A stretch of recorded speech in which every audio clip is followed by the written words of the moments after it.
समझ लीजिए, राजेंद्र गौतम महत्वपूर्ण नहीं है, आकाश लामा महत्वपूर्ण नहीं है, महत्वपूर्ण महाबोधि महाविहार की मुक्ति है, महत्वपूर्ण हमारे बौद्धों की विरासत का संरक्षण और भारत बौद्ध में बने, ये महत्वपूर्ण है।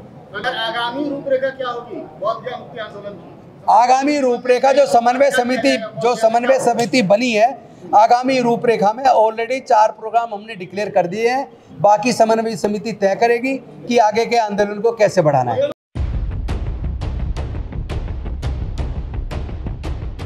चलिए, क्या डिसीजन लिए गए? सबसे पहले तो मैं समस्त मीडिया बंधुओं को आभार व्यक्त करता हूं। आप अंबेडकर भवन पे आए। आपको सबको याद होगा 12 फरवरी 2025 से बौद्धों की आस्था का केंद्र, जहां तथागत बुद्ध को ज्ञान की प्राप्ति हुई थी, उस बौद्ध गया स्थित महाबोधि महाविहार की मुक्ति का आंदोलन 12 फरवरी 2025 से लगातार चल रहा था। और आपने देखा कि उस आंदोलन को कुचलने के लिए सत्ता ने कई प्रकार के हथकंडे अपनाए। यहाँ तक कि बुद्ध पूर्णिमा वाले दिन 12 मई 2025 को बौद्ध गया के अंदर बौद्ध मंदिर में बिहार के राज्यपाल, गया के DM, commissioner, Buddhist temple management committee के सभी मेंबर्स, वो सब लोग महाबोधि विहार मंदिर के अंदर गए और राज्यपाल महोदय सहित उन लोगों ने बुद्ध पूर्णिमा वाले दिन महाबोधि महाविहार में बुद्ध की प्रतिमा की तरफ पीठ करके, और जो छोटा बुद्ध का स्तूप हुआ करता था कभी, उसको शिवलिंग का प्रतीक बताते हुए ब्राह्मणों के द्वारा मंत्रोच्चार से पूजा अर्चना करके बुद्ध पूर्णिमा वाले दिन पूरे दुनिया की बौद्धों की आस्था को ठेस पहुंचाई। और भारत ही नहीं, पूरे दुनिया के बौद्धों का अपमान किया। और केवल इतना ही नहीं, उनके इस कृत्य से 2 धर्मों के बीच में वैमनस्य पैदा करने की कोशिश हुई। जो कम्युनल हार्मनी है उसको बिगाड़ने की कोशिश हुई।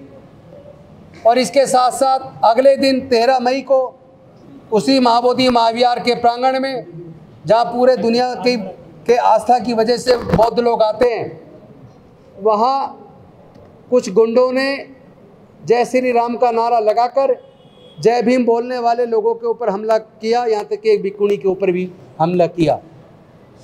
और जब इसकी सूचना बनते विनाचार्य जी को मिली, वो वहाँ शांति स्थापित करने के लिए गए, लेकिन चूंकि वो षड्यंत्र सत्ता का था, महाबोधि महाविहार मुक्ति आंदोलन को कुचलने का था, पूरा षड्यंत्र बिहार की सरकार ने किया था। उन्होंने एक तरफा कार्रवाई करते हुए बनते विनाचार्य जी को हत्या का प्रयास का झूठा मुकदमा, दंगा करने का झूठा मुकदमा, धमकी देने का झूठा मुकदमा दर्ज करके उनको गिरफ्तार कर लिया और जेल भेज दिया। और अभी उनकी जमानत नहीं हुई है। ये कृत्य, ये घिनौना कृत्य बिहार की सरकार ने राज्यपाल को मुखौटे को आगे करके किया।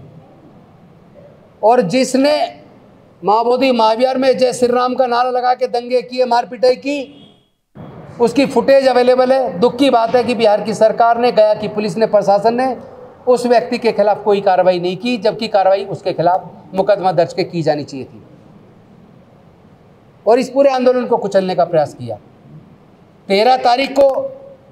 13 मई को बौद्ध गया के सिक्किम हाउस में तमाम पूरे भारत से जो बौद्ध प्रतिनिधि इस आंदोलन के लिए आए हुए थे, जितने भी बौद्ध भिक्षु आए हुए थे, ऑल इंडिया बुद्धिस्ट फोरम सहित तमाम लोग इकट्ठे हुए। आकाश लामा भी थे, बनते प्रज्ञाशील जी भी थे, बनते विनाचार्य जी भी थे, और तमाम बौद्ध भिक्षु वहाँ उपस्थित थे। वहाँ पे मीटिंग हुई और मीटिंग में ये तय हुआ आपस में समन्वय बनाया जाएगा, बिहार की सरकार के हथकंडे को, षड्यंत्र को सफल नहीं होने देंगे। वहीं पे ये भी तय हुआ कि जो 12 मई को बौद्ध मंदिर में आके राज्यपाल महोदय ने, डीएम ने, कमिश्नर ने मिलके जो बौद्धों की आस्था का अपमान किया है, उसके खिलाफ 5 जून को दिल्ली के जंतर मंतर पे विशाल प्रदर्शन किया जाएगा। उसी के तहत परसों वो विशाल प्रदर्शन किया गया। और उसी 13 मई को सिक्किम हाउस में ये भी तय हुआ सबके बीच में सर्वसम्मति से कि दिल्ली के अंदर 5 के प्रदर्शन के बाद 6 और 7 को और 8 को 3 दिन पूरे भारत के बौद्ध प्रतिनिधियों का सम्मेलन किया जाएगा। और वहाँ जितने भी देश में बौद्ध संगठन चल रहे हैं, अम्बेडकरवादी संगठन चल रहे हैं, वंचित वर्ग के, पिछड़ों के जो संगठन चल रहे हैं, बहुजन समाज के, उनमें एक समन्वय स्थापित करने का भी एक प्रयास किया जाएगा। लेकिन बाद में आकाश लामा जी की तरफ से आया कि 3 दिन में ज़्यादा खर्च होगा, छोटा कर लो, 2 दिन कर लो। तो उनकी बात को मानते हुए उसको 2 दिन का प्रतिनिधि सम्मेलन किया गया, जो अम्बेडकर भवन में कल से चल रहा है। और आज अनेकों निर्णय लेकर उसको समापन किया गया, सबके लिए मंगल कामना के साथ। और उस सभा में अनफॉर्चुनेटली आकाश लामा नहीं आए, हमें नहीं जानकारी है वो किस चीज़ में व्यस्त है। लेकिन पूरे देश के 500 के आसपास प्रतिनिधि उस सभा में आए। 19 राज्यों के प्रतिनिधि आज सभा में उपस्थित रहे हैं। सबने देखा कितने शांतिपूर्ण वातावरण में 2 दिन से प्रतिनिधि सम्मेलन चला। 8 विषयों पे चर्चा हुई। सर्वसम्मति से चर्चा करने के बाद, लेंदी डिस्कशन और हेल्दी डिस्कशन करने के बाद बौद्ध भिक्षुओं के सानिध्य में आज सर्वसम्मति से फैसला लिया गया। उस फैसले में ये तय हुआ कि एक समन्वय समिति बननी चाहिए भारत के बौद्धों की, वंचित वर्ग के सभी संगठनों की मिलकर। तो उसके लिए बुद्धिस्ट समन्वय संघ का निर्धारण किया गया और एक समन्वय समिति का गठन किया गया। उसका नाम रखा गया बुद्धिस्ट समन्वय संघ। और उसमें 19 राज्यों के प्रतिनिधि शामिल हुए। बाकी राज्यों से भी लोग जो नहीं आ पाए, किसी वजह से फ़ोन पे संपर्क कर रहे हैं, उनके भी नाम लेके उसमें ऐड किया जाएगा। और एक बुद्धिस्ट समन्वय संघ बनकर आज पूरे देश के और दुनिया के सामने आ गया है। उसी संघ ने अपनी करीब 9 कमेटियों का भी गठन किया है, जिसमें लीगल कमेटी भी बनी है, कोऑर्डिनेशन कमेटी भी बनी है, कल्चरल कमेटी भी बनी है, एडमिनिस्ट्रेटिव कमेटी भी बनी है, बौद्ध धम्म के प्रचार प्रसार के लिए भी कमेटी बनी है। तो इस तरह की 8 कमेटियां बनी है, प्रवक्ता की भी कमेटी बनी है, प्रचार प्रसार की भी कमेटी बनी है। और उसमें सभी राज्यों के प्रतिनिधियों को शामिल किया गया। दूसरा प्रस्ताव ये भी पास हुआ कि इसी तरह का समन्वय संघ और इस तरह की कमेटी राज्यों की भी वो लोग बनाएंगे जो केंद्र की कमेटी में शामिल हुए हैं। तीसरा प्रस्ताव ये भी पास हुआ कि जितने भी संघ बहुजनों के चल रहे हैं, SC ST OBC के चल रहे हैं, बौद्धों के चल रहे हैं, और ईसाई और मुस्लिम और सिख धर्म को मानने वाले लोग जो चल रहे हैं, क्योंकि उनके धर्मों पे भी, उनके धार्मिक स्थलों पे भी हमला किया जा रहा है, उनके साथ भी एक कोऑर्डिनेशन बनाया जाए, ताकि किसी भी अल्पसंख्यक वर्ग के ऊपर कोई हमला होता है या उसके धार्मिक स्थल पे कब्जाने की कोशिश की जाती है, तो तमाम अल्पसंख्यक जो धर्म को मानने वाले लोग हैं, चाहे वो बौद्ध हो, सिख हो, ईसाई हो, मुस्लिम हो, उन सब के बीच में समन्वय बनाते हुए भारत में शांति स्थापित हो, कहीं भी धर्म के नाम पे, जाति के नाम पे दंगे ना हो, एक कम्युनल हार्मनी बने, उसके लिए भी समन्वय आपस में ये समिति बनाने का काम करेगी। ये प्रस्ताव भी पास हुआ। पहले मैं सारे प्रस्ताव बता दूं।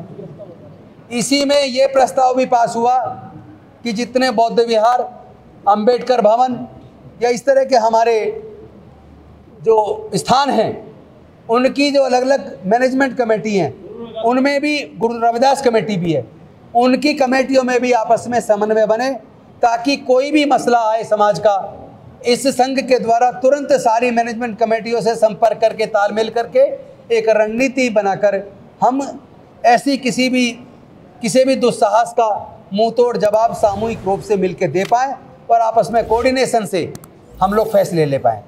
इसी में एक फैसला ये भी हुआ, चाहे वो आरक्षण से संबंधित मसला आए, चाहे किसी दलित उत्पीड़न का, क्रिश्चियन उत्पीड़न का, या हमारे बाकी मुद्दे पर जो उत्पीड़न की घटनाएं होती हैं, उस पर टुकड़ों में संगठन लड़ाई ना लड़ें, हम सारे संगठन तुरंत आपस में समन्वय बनाकर और एक विस्तृत रणनीति के साथ सरकार के खिलाफ, अपने शोषण के विरुद्ध न्यायोचित मांगों के लिए एक राय होके अपना आंदोलन चलाएंगे।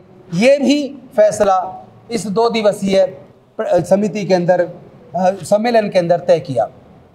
और इसी के अंदर ये भी तय हुआ कि बौद्ध धम्म का प्रचार प्रसार, बौद्ध विरासत को संरक्षण करना, ये तमाम मुद्दों के लिए भी हमारी जो कोऑर्डिनेशन टीम है, समन्वय समिति है, वो उसके लिए भी काम करेगी। तो इस तरह के तमाम मुद्दों का फैसला आज हुआ है। और हम लोग ये भी तय हुआ कि अलग अलग राजनीतिक पार्टियों से, अलग अलग सरकारों से तालमेल बिठाकर उनके द्वारा जो मसले सरकार से हल कराए जाने हैं या विपक्षी पार्टियों का अपने जायज़ मसलों में समर्थन लेना है, उसके लिए पॉलिटिकल लोगों की भी एक कमेटी बनाई जिसमें कुछ विधायक साथी हैं और सांसद भी उसमें रहेंगे।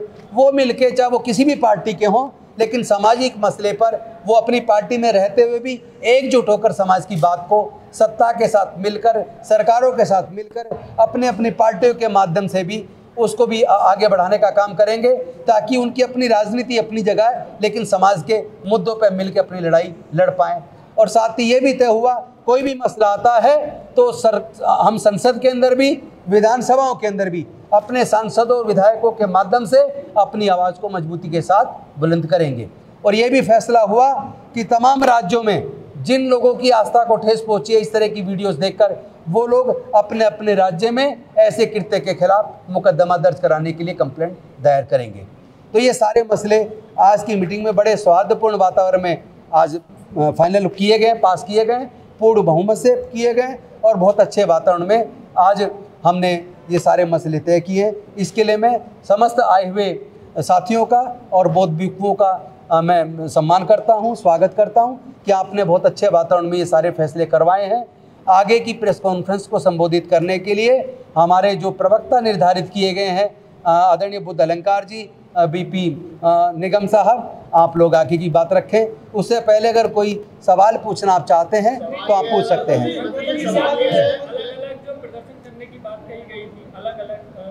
हाँ, उसमें 4 प्रोग्राम भी तय हुए कि अभी जो बिहार का सत्र होगा, बिहार के सत्र शुरू होने के टाइम पे एक डेट डिसाइड करके पटना के अंदर बहुत बड़ा विशाल प्रदर्शन किया जाएगा।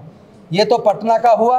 इसके साथ साथ जुलाई के महीने में ही महाराष्ट्र के साथ ही तय करेंगे, एक बड़ा आयोजन एक दिन का नागपुर के अंदर तय किया जाएगा। और साथ ही साथ एक और तय हुआ, दिल्ली के अंदर पूरे देश को बुलाकर एक बड़ा प्रोग्राम तालकटोरा स्टेडियम या कोई और अन्य जगह बुक कर दिल्ली के अंदर भी तय किया जाएगा। और एक और भंते जी के माध्यम से आया, उत्तराखंड के अंदर हरिद्वार के अंदर एक बहुत बड़ा आयोजन भंते जी के माध्यम से वहाँ पे किया जाएगा। बाकी राज्यों से भी इस तरह की सूचनाएं आ रही हैं, जैसे जैसे आती रहेंगी हम लोग उसको पूरी कमेटी के सामने रख के और हर राज्य के अंदर बहुत मजबूती के साथ इस आंदोलन को आगे बढ़ाने का काम किया जाए। विनाचार्य जी के बेल के संदर्भ में कोई चर्चा नहीं? इसमें भी तय हुआ है, विनाचार्य जी की बेल का जो ऑर्डर है कल साइन हुआ है, जो रिजेक्शन ऑर्डर है उस पर सेशन कोर्ट में अपील लगाने का काम आज शायद कोर्ट में हो गया है, तो मंडे को उस पर सुनवाई हो जाएगी। और हमारी लीगल जो टीम बनी है उसमें से भानु प्रताप सिंह जी और हमारे हरीश मेहरा जी और बलराज मलिक जी और कई सारे साथी हैं, जो टीम हमारी सोमवार के बाद जाएगी बौद्ध गया और वहाँ उनकी जमानत को कराने का काम अब अतिशीघ्र किया जाएगा। देश के कितने संगठन शामिल हुए हैं आपके इस संघ में? बड़ी मुश्किल है बताना, चूँकि 500 के करीब लोग आए हैं और सैकड़ों संगठन से जुड़े लोग आए, और ऐसे भी हैं जिन संगठनों के फ़ोन आए कि हमें लेट सूचना मिली, हमारी टिकट नहीं हो पाई, लेकिन हमारी आपके साथ सहभागिता है। उस हिसाब से आप जोड़ेंगे तो कई सौ संगठन छोटे और बड़े इसमें जुड़ गए। इसमें राष्ट्रीय अंतर्राष्ट्रीय संगठनों ने भी अपनी सहमति दी है।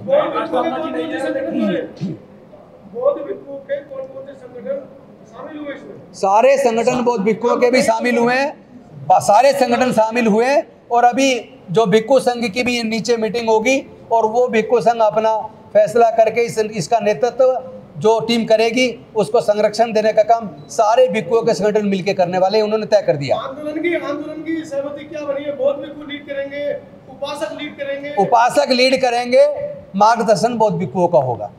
आकाश लामा की क्या यानी कि क्या रहेगा? आकाश लामा जी के सामने और उन्हीं के द्वारा माइक से संचालन हुआ था 13 मई की मीटिंग का, और उन्हीं के द्वारा वो प्रस्ताव सबके सामने रख के पूर्ण बहुमत से पास कराए गए थे। अब वो क्यों नहीं आ पाए, बीमार हैं, अपनी माँ से मिलने गए, कहाँ हैं उसकी जानकारी नहीं मिल पाई है। और वो जब जानकारी मिलेगी आपको बता दी जाएगी। समिति कब तक आप लोग बना लेंगे अपनी? समिति बन गई है। अध्यक्ष महासचिव नहीं होगा, संघ बना है, संघ फैसले लेगा। कोई अध्यक्ष महामंत्री वाला सिस्टम जिससे झगड़ा होता है वो सिस्टम नहीं चलेगा। एक सवाल ये है कि जो पूर्व में 90 के आसपास ये जो आंदोलन चला था, बौद्ध मुक्ति आंदोलन 92 में वोट लब्बे जो भगत आनंद महातेरा, सुरेश ससाई, करुणाकर, जो पुराने बौद्ध भिक्षु जो आज भी जीवित थे, क्या वो बौद्ध भिक्षु जिन्होंने इतना बड़ा आंदोलन किया, जिन्होंने इतने बड़े बदलाव भी कराए बौद्ध ज्ञान के मुक्ति आंदोलन के, तो क्या वो बौद्ध भिक्षु आपके संपर्क में है? उनका सानिध्य हमें है, लेकिन उनका शरीर साथ नहीं दे रहा। जैसे भुनते सुरेश ससाई, उनके द्वारा पिटीशन भी डली हुई है, लेकिन वो चलने फिरने में अब उतना ऊर्जा शरीर में नहीं बची है। बनते आनंद जी के भी शरीर में उस तरह की ऊर्जा नहीं है जो 1992 के आंदोलन में थी। लेकिन हम खुद उनसे पर्सनली, उनके पास हमारी समिति के लोग जाएंगे, पर्सनली मिलके उनका आशीर्वाद प्राप्त करेंगे और उनका अनुभव, जाएंगे उनका। मीटिंग से पहले नहीं गए? देखिए समिति अब बनी है, बिना समिति के कैसे जाए? समिति तो जाएगी ना, बिना समिति के कैसे जाए? आज समिति बनी है, अब समिति पूरे देश में जाकर सबसे मिलकर इस समन्वय के काम को आगे बढ़ाएगी। क्योंकि इसका नाम ही बुद्धिस्ट समन्वय संघ है, तो हमारा काम ही समन्वय करने का रहेगा। आप इसको अन्यथा ना ले और दूसरी दिशा में ले जाने का भी आप प्रयास ना करें। जो आरोप प्रत्यारोप चल रहा है ये बंद होगा? अब आरोप प्रत्यारोप कुछ नहीं है, अच्छे वातावरण में सब कुछ फैसला हुआ। आप अपने तरफ से मत डालिए। गौतम पाल जी, मेरा एक सवाल है, भारतीय बौद्ध महासभा जो नागपुर की है वो यहाँ पे शामिल नहीं है, और दूसरी बात मीडिया का कोई, यानी जो बहुजन मीडिया है उसके कोई प्रतिनिधि यहाँ पे है क्या? देखिए, हमने जो 2 नाम आ गए थे, अभी जो हमारे लोग मीडिया, बहुजन मीडिया चलाते हैं, उनसे सबसे व्यक्तिगत बात करके उनमें से नाम लेके जो हमारी मीडिया की टीम बनने वाली है उसमें उनको इनकॉर्पोरेट किया जाएगा, फिर उसकी घोषणा सार्वजनिक की जाएगी।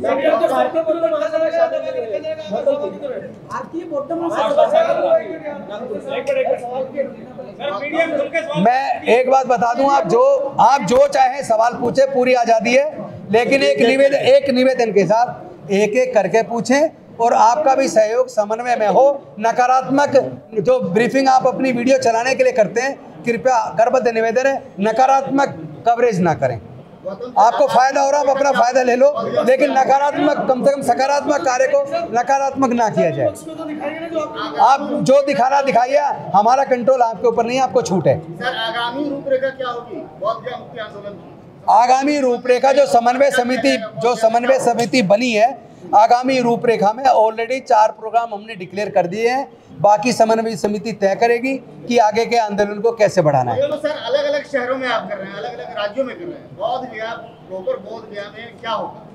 क्या वहाँ उसको? मैं वही बता रहा हूँ, आंदोलन बिल्कुल भी सस्पेंड नहीं हुआ है, आंदोलन लगातार चल रहा है। आंदोलन को बड़े आयाम दिए जा रहे हैं, आंदोलन की एक विस्तृत रूपरेखा बनाई जा रही है और आंदोलन को अब बौद्ध गया के साथ साथ अब पटना में भी और बाकी राज्यों के राजधानियों तक लेके जाया जा रहा है और दिल्ली केंद्र के माध्यम से पूरे देश को ये संदेश बहुत तेज गति से पहुंचने वाला है। गौतम जी, आकाश लामा जी इस संघ में रहेंगे? क्योंकि आए नहीं है संघ में, सब हैं। अब जिसकी कोई मजबूरी नहीं आया तो वो बाद में आके बता दे। सबको शामिल करना खुला मंच है, कोई यहाँ पे विद्वेष नहीं है, सभी के प्रति करुणा और श्रद्धा भाव है। लेकिन अपने मन के विकार त्याग कर अगर अच्छी भावना के साथ कोई आना चाहता है, उनका स्वागत है। आइए, नेतृत्व में शामिल हुई।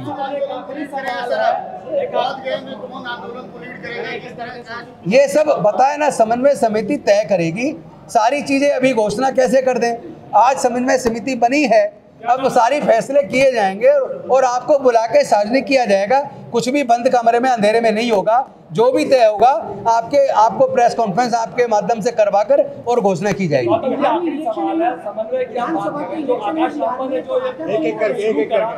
आप एक टारगेट एक व्यक्ति का छोड़िए, इतना बड़ा समन्वय संघ बना है, एक व्यक्ति लीडर नहीं है। राजेंद्र गौतम महत्वपूर्ण नहीं है, समझ लीजिए।